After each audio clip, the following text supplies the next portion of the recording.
जतन की वार्ता का हमें न्योता मिला, हम उस वार्ता में गए।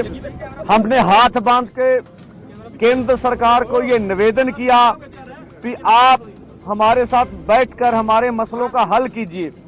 अब सभी मांगों के ऊपर, एक एक मांग के ऊपर चर्चा हो चुकी है। अब तो निर्णय लेने का समय है। अगर केंद्र सरकार का हेड ऑफ स्टेट आगे आए और वो कहे कि हम एमएसपी गारंटी कानून बनाने के लिए तैयार हैं, ठीक है, आगे इससे आगे बढ़ा जा सकता है और स्थिति को शांत किया जा सकता है। जो हमें नजर आ रहा है, यहाँ एक एक माँ का एक एक बेटा है। हम अपनी ओर से बिल्कुल पीसफुली रहेंगे, पर जो हमने देखा कि केंद्र अर्धसैनिक फोर्सों के द्वारा किसान और मजदूर की आज खून की होली खेलेगा। हम कहते हैं आपका दायित्व बनता है। हमने भी प्रधानमंत्री बनाने के लिए वोट डाली होगी, दी होगी। ये देश सभी का है, प्रधानमंत्री सभी के हैं। उनको आगे आके परिस्थितियों को संभालना चाहिए और हमारी मांगे मान लेनी चाहिए। 1.5-2 लाख करोड़ रुपया ज्यादा बड़ी रकम नहीं है।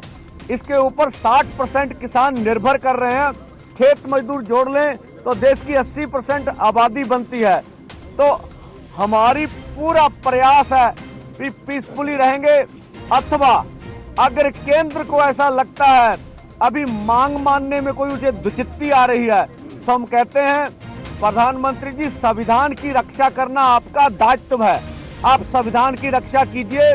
हमें पीसफुली प्रोटेस्ट करने के लिए ये नाका खोल के दिल्ली जाने का इजाजत दे दीजिए। ये संविधान है क्या देश के किसान मजदूर का? इससे गतिरोध खत्म हो जाएगा और आगे भी हमारे जवान है, इधर किसान है, वो भी हमारे परिवारों से है, हम भी अपने हैं। इसलिए हम नहीं चाहेंगे कि हम ऐसा कुछ हो तो जो देश को आज दुखद तस्वीरें देखने में सामने आए। और हम अपनी ओर से कोई प्रहार नहीं करेंगे, पीसफुली रहेंगे।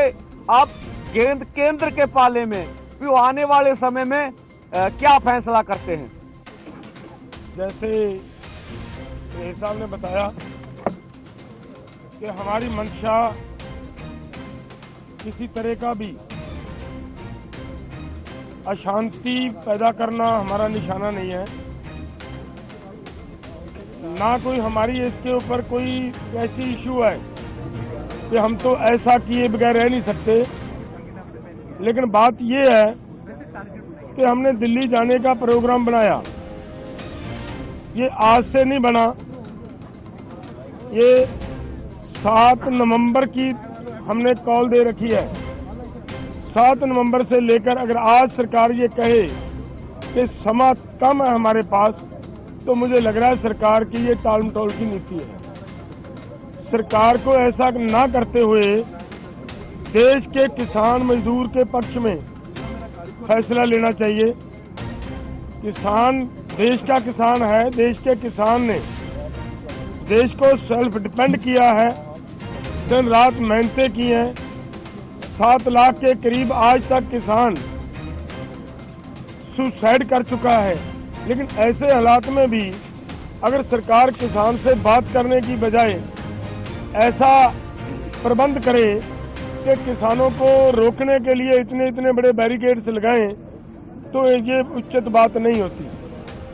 हमारा निवेदन है कि हम शांतिपूर्वक ढंग से दिल्ली जाना चाह रहे हैं। सरकार कृपया हमें खुद ब खुद अपने वो बैरिकेड्स हटाते हुए दिल्ली जाने की अनुमति दे, वहाँ दिल्ली बैठने की व्यवस्था बना दे। हमें कोई दिक्कत नहीं है। लेकिन अगर फिर भी नहीं ये सरकार करना चाह रही, तो फिर हमारी मांगे हैं वो मान ले। हमारे देश के प्रधानमंत्री जी हैं, हमारी सरकार जो वहाँ दिल्ली में बैठकर बड़े बड़े फैसले लेती है हमारे आम देश, पूरे देश के लोगों के लिए, वो आज अपने किसानों के लिए एक बयान नहीं दे सकते कि भाई किसानों का हम ये मामला उनके फसलों की खरीदी का गारंटी का कानून बनाने के लिए तैयार हैं, बनाते हैं। तो किसान भी शांत रहे। हम शांत हैं, किसानों को शांत कहने की किसी की जरूरत नहीं है। किसान पहले से ही पूरी तरह शांत हैं। सिर्फ उनकी एक हाथ आगे बढ़ेगा तो किसान अपने आप 2 हाथ आगे बढ़ाता है। सो इसलिए मैं किसानों और नौजवानों को भी ये अपील करूंगा कि देखिए, आज जिस तरह का माहौल है, सरकार जिस तरीके से अपनी जिद पे अड़ी हुई है, ऐसे हालात को बड़े दिमाग से, बड़ी समझदारी से हमें हैंडल करना होगा। कहीं ऐसा ना हो कि हम आपा खो बैठें